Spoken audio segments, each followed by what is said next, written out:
طور پر نوٹ کر لیجئے کہ یہ معوذتین یہ ایک صورت بھی ہو سکتی تھی، لیکن قرآن حکیم میں جو عام مزاج ہے کہ صورتیں جوڑوں جوڑوں کی شکل میں ہے، تو دو حصوں میں تقسیم کر دیا۔ اور اس کی تقسیم کیا ہے؟ ایک وہ چیزیں ہیں جو انسان پر باہر سے حملہ آور ہوتی ہیں، اور ایک چیز وہ ہے جو انسان کے اپنے اندر سے حملہ آور ہوتی ہے۔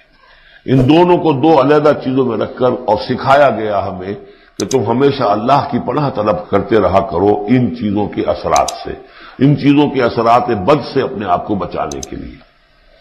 بسم اللہ الرحمن الرحیم، قل اعوذ برب الفلق، کہو کہ میں پناہ میں آ گیا صبح کے رب کی۔ فلق، فلق ویسے تو یہ لفظ ہم پڑھ چکے ہیں سورہ انعام میں، فالق الاصباح، رات کی تاریکی کا پردہ پھٹتا ہے اور سپیدہ سحر نمودار ہوتا ہے، یا گٹھلی فالق الحب والنوائب، تو وہ جو گٹھلی ہوتی ہے وہ بھی پھٹتی ہے تو اس میں سے دو پتیاں نکلتی ہیں تو درخت بنتا ہے۔ اس اعتبار سے فلق سے مراد یہاں صرف صبح نہیں ہے، بلکہ جو اگلی صورت میں آ رہا ما خلق، جو بھی کچھ اس کائنات میں اس نے پیدا کیا ہے در حقیقت وہ عدم کا پردہ چاک کر کے اس کو وجود بخشا ہے۔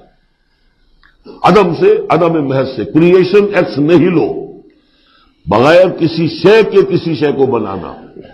تو قل اعوذ برب الفلق من شر ما خلق، میں پناہ میں آتا ہوں اس کی تمام مخلوقات کی پناہ سے۔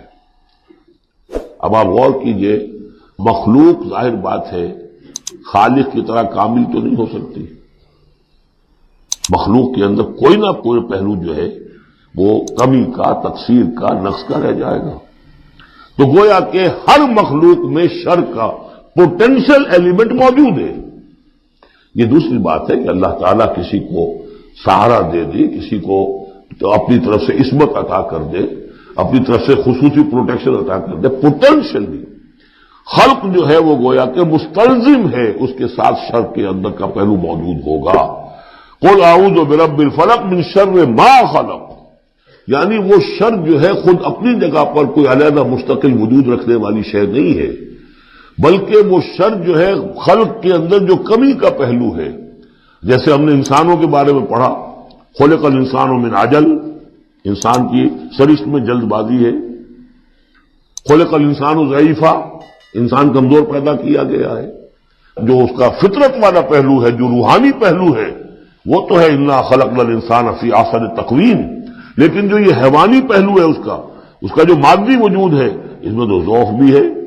ان الانسان خلق ہلوعا اذا مسہ الشر جزوعا واذا مسہ الخیر منوعا، تو یہ تمام چیزیں جو ذہن میں رکھیے۔ قل اعوذ برب الفلق من شر ما خلق، جو بھی مخلوقات ہیں ان میں سے جو بھی شر کا پہلو ہے میں اس سے اے پروردگار تیری پناہ میں آتا ہوں۔ ومن شر غاسق اذا وقب، خاص طور پر یہ رات کو ڈھانپ لینے والی جو ہے رات، اندھیرا، یہ ظاہر بات ہے اسی پھر رات کے پردے میں چوری بھی ہے، ڈاکہ بھی ہے، اسی میں پھر غول بیابانی جو ہے، شیاطین جن ہیں ان کا بھی جو حرکتیں ہوتی ہیں، پھر یہ ساری چیزیں جو ہے اسی کے سلسلے من شر غاسق اذا وقب، سانپ بچھو وغیرہ بھی اسی وقت نکلتے ہیں۔ ومن شر النفاثات فی العقد، اور جو عورتیں گانٹھیں باندھ کر پھونکے مارتی ہیں، یہ جو بھی ٹونے ٹوٹکے ہوتے ہیں اور اس کی وجہ سے لوگوں کو نقصان پہنچایا جاتا ہے، گویا کہ یہ بھی اس کے اندر بھی کوئی حقیقت ہے۔ یہ سفلی عملیات بھی ہیں، ان کے بھی اثرات ہیں۔ جیسے کہ ہم جانتے ہیں کہ جادو جو ہے حق ہے، برحق ہے، اگرچہ کفر ہے۔ شراب کی تاثیر ہے لیکن حرام ہے۔ کچھ نہ کچھ حقیقت ان لکیروں میں بھی ہے، لیکن ہمیں روک دیا گیا کہ ان کے چکر میں مت پڑو۔ یہ جو منجمی ہے، نجوم کی حرکت، اس میں بھی کچھ نہ کچھ حقیقت ہے لیکن روک دیا گیا۔ تو کسی چیز کا ہونا بالفعل یہ اور شے ہے، لیکن اس کا جائز ہونا یہ اور شے ہے۔ تو بالفعل یہ عملیات ہیں جو سے اچھے اعمال ہیں، اور ان کو جو ہے کوئی اچھے اوراد ہیں، اچھے وظائف ہیں، تو ان کے کچھ اثرات جو ہیں اچھے ہو سکتے ہیں۔ اسی طریقے سے اس قسم کی چیزوں میں جادو کے کلمات ہوتے ہیں، ان کی بھی تاثیر ہے۔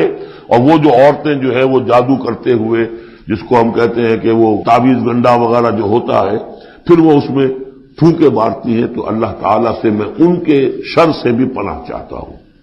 وَمِن شَرِّ حَاسِدٍ إِذَا حَسَدَ، اور حسد کرنے والے کے شر سے بھی میں اللہ کی پناہ طلب کرتا ہوں جبکہ وہ حسد اپنا استعمال کرے۔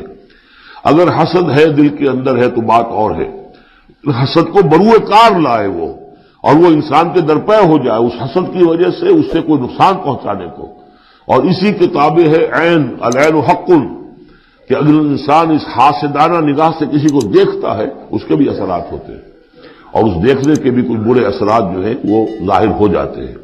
تو یہ تمام چیزیں اپنی جگہ پر ہیں، لیکن ان سے پناہ کرنے کے لیے آپ لمبے چوڑے کوئی اور سلسلوں میں نہ پڑیں، یہی معوذتین اللہ نے جو محمد رسول اللہ کو تلقین فرمائے سارا دار و مدار ان پر ہونا چاہیے۔